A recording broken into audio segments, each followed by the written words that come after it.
Super star Mahesh Guntur గారం చిత్రం box office దగ్గర 2 వారాలైతే పూర్తి చేసుకుంటుంది. మొదటి వారమే చాలా మొత్తం రికవరీ జరిగింది. 2వ వారం బాక్స్ ఆఫీస్ దగ్గర డ్రాప్ అవుతూ వస్తుంది.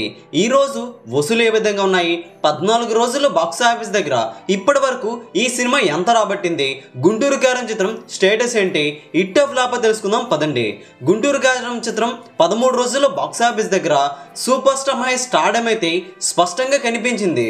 ఎందుకంటే టాక్ బాగా తేడాగా వచ్చేయడంతో ఈ సినిమా అట్టర్ ఫ్లాప్ అనుకున్నారు. కానీ 13 రోజుల వసూలు మాత్రం అందరినీ ఆశ్చర్యపరిచే విధంగానే ఉన్నాయి.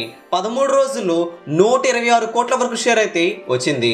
అనుకోకుండా ఓవర్సీస్లో మాత్రం ఈ సినిమా రన్ క్లోజ్ అవుతుంది. 14వ రోజు బాక్స్ ఆఫీస్ దగ్గర భారీగా డ్రాప్ అయింది. చాలా సెంటర్స్లో చాలా తక్కువ ఆక్యుపెన్సీని రిపోర్ట్ చేయగలిగింది. ఈరోజు వర్కింగ్ డే కాబట్టి వసూలు కూడా అలానే వస్తాయి. 14వ రోజు బాక్స్ ఆఫీస్ దగ్గర ఏపీ, తెలంగాణ 2 రాష్ట్రాల్లో 45 లక్షల వసూలునైతే అందుకుంటుంది. టోటల్గా ప్రపంచవ్యాప్తంగా 14వ రోజు బాక్స్ ఆఫీస్ దగ్గర 60 లక్షల వరకు షేర్ని అయితే ఈ రోజు టచ్ చేయబోతుంది.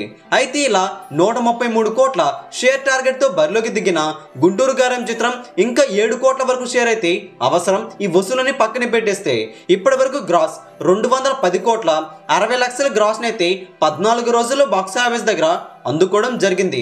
మరి 3వ వారంలో ఈ సినిమా పుంజుకోవాల్సిన అవసరం కూడా ఉంది. మరి సినిమా సేఫ్ అవుతుందా లేదా మీరు కూడా కింద కామెంట్ చేయండి. ఈ వీడియో అందరికీ తెలిసేలా లైక్ చేయండి, షేర్ చేయండి. లేటెస్ట్ బాక్స్ ఆఫీస్ ఇన్ఫర్మేషన్ కోసం మన తెలుగు సినీ స్టార్ ఛానల్ని వెంటనే సబ్స్క్రైబ్ చేసుకోండి.